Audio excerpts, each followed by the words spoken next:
Неше сұрау вообще? Бес. Қымбатты біздің YouTube арнамыздың көрермендері, біз Жетісу облысы Талдықорған қаласы Абай атындағы номері 1-ші орта мектеп гимназиясының оқушыларымыз. Мен Айзере және Инабат. Сәлем біздің арнамыздың достары. Мектебімізде жаңадан бастау алған Кайдзен негізіндегі Гемба мектеп подкаст жобасының ашылуына өте қуаныштымыз. Инабат, дұрыс айтасың. Кайдзен негізіндегі Гемба мектеп подкаст жобасы маған да өте қатты ұнайды. Осы аяда, осы жобамыздың аясында алғашқы қонағымыз Жетісудың тілмашы әрі ақын Сұлтанғазы Санжар Кәкімұлы. Қош келдіңіз, Санжар мырза. Өзіңіз жайлы қысқаша айтып өтсеңіз. Жалпы мен біріншіден тілшім, осы облыстағы Жетісу газетінің қазіргі таңдағы тілшісі. Осы көп өткен жоқ, бір апта өтті ме, веб-сайтқа ауыстым. Веб-сайтта да тілшім, Жетісу газетінің веб-сайтында. Негізі енді Есенғали Раушанов деген қазақтың бір классик ақыны бар еді. Өмірден өтіп кетті ол кісі. Сол кісінің бір сөзі бар еді, өлеңші боламын деген. Сол секілді бір өлең жазып, өлең соғып жүрген ақындар жетісулық. Көп рахмет. Жалпы осы жобамызда мен бір жаңалық алып келдім. Ол жаңалық кайдзен әдісі туралы. Бұл кайдзен әдісі өте бір керемет әдістің бірі, өйткені ол көне жапон философиясынан алынған. Яғни бұл жақта кай дегеніміз өзгеріс, ал зен дегеніміз жақсару деген мағынаны білдіреді. Яғни былай тұтастай алған кезде ол үздіксіз жақсару деген мағынаны білдіреді. Бұл кайдзен жобасы тек қана оқушыларға емес, сонымен қатар мұғалімдерге де, жалпы адам баласына өзін-өзі дамытудың бір құралы ретінде. Себебі кайдзен ол бір жылдамдыққа емес, сапалы нәтижеге жұмыс береді. Санжар мырза, сіз күнделікті танымал тұлға ретінде, яғни ақын ретінде өзіңізді қалай дамытудыңыз? Былай айтуға болады ол мәселені. Мысалы, кез келген дүниеге бір махаббатпен қарау керек деген секілді. Немесе адалдық деген нәрсе бар. Жалпы ол тек қана поэзияда ғана емес, ол жалпы мына әдебиетте, мысалы прозада деп айтуға болады. Мысалы, сол өзің жақсы көретін нәрсеге адал, шынайы түрде ықыласыңмен бет бұрыс жасау. Иә? Содан кейін, мысалы, жаңағы өзің жақсы көретін салаға күндіз түні уақыт бөлген сайын, өзіңнің де қалай дамығаныңды, өзіңнің де қаншалықты профессионал тұрғыда жазған дүниеңді байқауға болады. Ал енді мен өзіме келетін болсам, енді бір қатыр керемет дүниелер жазып деп айта алмаймын енді қазіргі таңда. Бірақ өзіңнің биігің дейді ғой, Төлеген Айбергеновтың бір сөзі бар еді, өзім қалған өзім биігімде деп. Сол секілді бір биік болуы мүмкін. Соған жету үшін енді күнделікті тынбай тырыштыққа еңбектену, өз-өзіңмен жұмыс істеу, өз-өзіңе есеп беру, Абайдың айтқаны. Айына болмаса да аптасына бір рет есеп беріп, осындай дүниелер, қарапайым дүниелер, осыны айтуға болады. Мәселен, бір тұлғалық образ жасау ниетінде күнделікті өз-өзіңмен жұмыс істеу. Солай айткым келеді болды. Көп рахмет жауабыңызға. Жалпы осы бізде Абай мектебінде осындай кайдзен жобасы деген сияқты басқа да іс-шараларға белсене қатысып, осы жаңашылдыққа ұмтылайық деген мақсатпен осындай іс-шараларға қатысып, мектебіміздің белсендісі атанып отырмыз.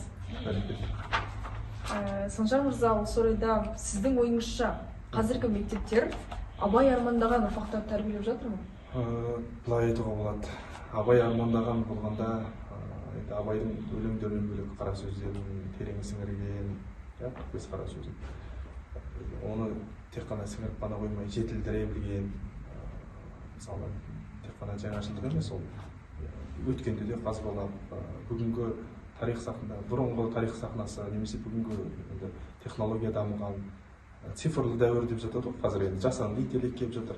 Соның барлығын ұштастыра білген адам, яғни кемел адам дейді ғой. Ол өткенді де біледі, тарихты да біледі, ол биология, ол химия деген секілді. Ол барлығын қамтыған кемел адам. Кемел адам болған кезде ғана ол мысалы бір мектептегі немесе өзінің бір ордасындағы өзінің биігіне шығады деген бір дүние. Ал енді біз мектептерге келетін болсақ, ол біздің облыста, өңірде, немесе қалада, не ауданда, басқа елді мекендерде ғана емес, ол жалпы қалай айтуға болады? Мысалы, республикалық деңгейде айтайықшы, мысалы, республикалық деңгейде айтатын болсақ, егер де тек қана бір мектепті, мысалы, мына мектеп керемет, ана мектеп әлсіз деп айтуға болмайды.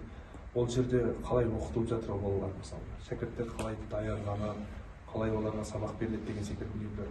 Оның ілімі сол бәрі айналып келген кезде Абайға тіреледі мысалы. Жалпы айтуға болады, Абайдың қалағаны мағжанды айтуға болады, мысалы мен жастарға сенемін деп айтты ғой. Сол бұрынғы алаш зиялылары, одан кейін бертіңгілер жырлаған өткен дәуіріміздегі мысалы ақындарымыз, ақсақалдарымыз деген ұрпақтар қайтадан жаңаша бір дәуірге келіп жатыр деп айтуға толыққанды болады. Бір азғантай ғана бір кереғар дүниелер бар. Содан құтылсақ, енді жастар өте жақсы, қарқыны керемет, тамаша. Өте жақсы, мен де сізбен келісемін. Жалпы енді келесі сұрағым сізге мынандай. Мен бағана айтқан кайдзен жобасы негізінде балалар өзінің, мектеп оқушылары өзін дамыту үшін дәл қазір неден бастаса болады? Қалай ойлайсыз? Мысалы, бізде мектепте балалар өзінің таңдайтын пәні, яғни 11 сыныпқа барған кезде таңдайды біздің балаларымыз. Ал оған дейін ол күнделікті мектептегі оқулықта берілген тапсырмаларды, ұстаздан берген тапсырмасын орындайды. Ал ол бала мысалы іштей ойласа, егер мен ертең мысалы бір дәрігер боламын десе, немесе педагог боламын десе, мысалы, ол 5-ші сыныпта дайындалу болады. Баланың өзінің санасында болса, түйсігінде болса жалпы. Немесе 7-ші сыныпта мен мысалы ертең осындай педагог боламын деп қазірден даярланса, ол анау 4 жылдық оқу бар университеттегі, соған даяр болып барады. Ол тек қана ұбт деген ол енді бір бақшаба ма деген дүние жай ғана тырнақшаның ішіндегі. Ал одан кейінгі ол ақылы түрде оқимын, ол грантта оқимын, ол сол жердегі даяр болып барады университетке жалпы бала. Сол үшін бізде ең тұралап тұрған тұсы өте бір оқу жетіспейді. Бізде мысалы ақындар айтатын болсақ, қазіргі жазушылар мысалы көп оқудан гөрі жазумен айналысады. Ал біз мысалы бір 10 жылымыз неге тек қана оқуға сарп етпейміз. 20 жастан 30 жасқа дейін, немесе 15 жастан 25 жасқа дейін тек қана оқумен отырмаймыз деген сияқты нәрсе. Сосын бізде балалар қазір енді жасанды интеллектпен жазады, мысалы мақала енді жазбайсыздар ғой сіздер. Сіздерде эссе деген дүние бар, сол сияқты. Сосын мысалы мектепте мұғалімдердің берген тапсырмасы бар. Ол дүниені жасанды интеллектпен жазады балалар. Мен өткенде ғана бір мектепте жюри дейді ғой, енді төраға Әділғазы алқасы болдым. Сол жерде балалар енді жасанды интеллектпен жазып алып келген дүниелер. Ол бәрі көрініп тұрады, жасанды интеллектпен жазылған дүние. Ода жан жоқ мысалы. Ол жерде ой деген нәрсе болмайды. Сондықтан балалар қазірден бастап оқыса, мысалы, көбіне оқыса, кітап оқыса, оның ішінде қазақ поэзиясын, қазақ прозасын, бұрынғы мысалы батырлар жырын оқыса, ертегілерді оқыса, кішкентай бастауыштағы балалар. Одан бертін келе мына сіздер әсіресе. Ол тұлға болып қалыптасу, ол сенің ғана қалыптасу емес, өзгелер сенен сабақ алады. Мысалы, біреу мотивация боласың дейді. Сол секілді. Осы жерде айтатын дүние, биыл мысалы Сайын Мұратбековтің мысалы жылдығы өтеді, сол сияқты Мұқағали Мақатаев бар, жергілікті айтамын. Осы Жетісу, Алматы облысынан мысалы көп қой өзімізде. Мысалы Сәкен Иманасов бар Алакөлден. Сол сияқты қазір бір мектеп оқитын балалардан сұрасақ, біздің осы Алматы облысынан, Жетісу облысынан шыққан қандай танымал тұлғаларды осы әдебиет саласындағы кімдер танисың десем білмейді. Өкінішті жағдай, өте бір жылайтын жағдай дейді жалпы. Сондықтан көбіне оқуға бет-бұрыс жасау керек, ізденіс үстінде болу керек. Жақсы, жауабыңызға көп рахмет. Енді бір келесі сұрағымыз, сұранысымыз деп айтсақ та болады. Қонақ кәде ретінде бір Абайдың өлеңін оқып берсеңіз. Абайдың енді бір тамаша өлеңі бар, енді жалпы қоғам ретінде айтуға болады, мысалы керемет дүниелер. Барлығы өлеңі енді классика ғой, бірақ десек те осыны бір жастарға айтып кешірек өкінбесе екен деген ниет. Осы Абайдың бір өлеңі. Жасымда ғылым бар деп ескермедім дейді. Пайдасын көре тұра тексермедім. Ер жеткен соң түспеді уысыма, қолымды мезгілінен кеш сермедім. Бұл мақұрым қатмама кім жазады? Қолымды дөп сермесем өстермедім. Адамның бір қызығы бала деген, баланы оқытуды жек көрмедім.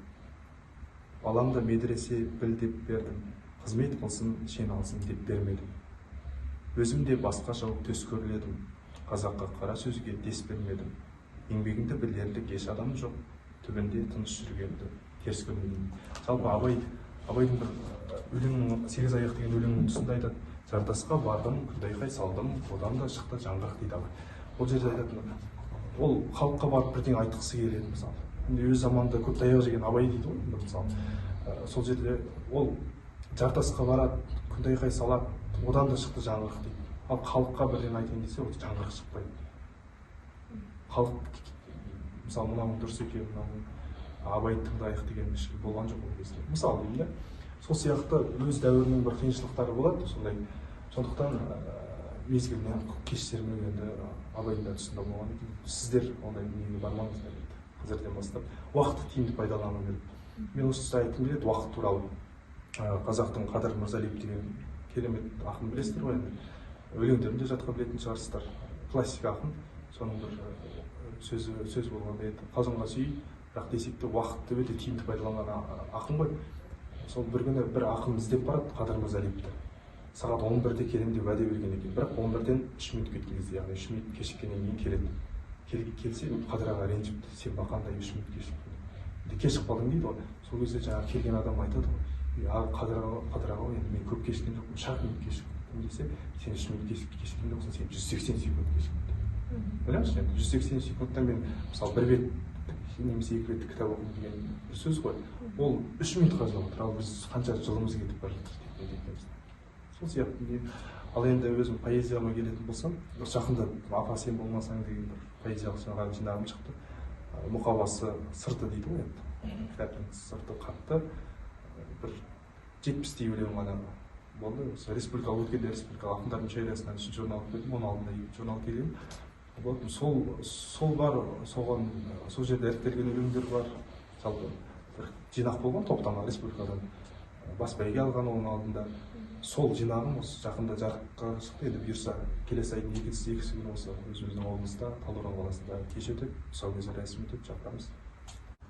Енді өзіңіздің поэзиядан да бір өлең оқып берсеңіз. Жалпы енді сұхбат барысында сіздермен форматтарыңызға сай жастар болғаннан кейін бір лирикалық өлең оқып берейін осы орайда. Менің тағдырым екен шыдай алмаған, сенің жаңбырың екен жылай алмаған. Менің жолдарым екен тықсырып қалған, сенің қолдарың екен сұп-суық болған, сенің тілегің екен сағынып күткен, менің жүрегім екен ауырып біткен. Менің тәңірім екен таба алмай қалған, сенің жарығың екен жана алмай қалған, сенің жанарың екен жасырмай көрген, менің қабағым екен ашылмай жүрген. Осы жақында ғана жазылған дүние, өткен жоқ. Мен өз өлеңдерімнің басым көпшілігі осы лирикалық болады. Бір өлең ғана бір қайғылы. Көп рахмет сіздің өлеңіңізге, өте ұнады шыны керек. Құрметті енді біздің YouTube арнамыздың көрермендері, бүгінгі біздің сіздермен Гемба мектеп жобасының алғашқы қонағы Санжар мырзамен подкастымыз өзінің аяғына да жетті. Жетісу газетінің тілшісі, ақын Сұлтанғазы Санжар Кәкімұлы, алтынай уақытыңызды бөліп келіп отырғаныңызға үлкен алғысымызды білдіре отыра, мектебіміздің атынан абайдың қара сөздерін тарту етсек деп едік. Құрметті көрермендер, сіздерге ұнады деп ойлаймын. Ендеше біздің арнамызға жазылып, лайк басып, комментарий жазуды ұмытпаңыздар. Келесі кездескенше сау саламатта болыңыздар.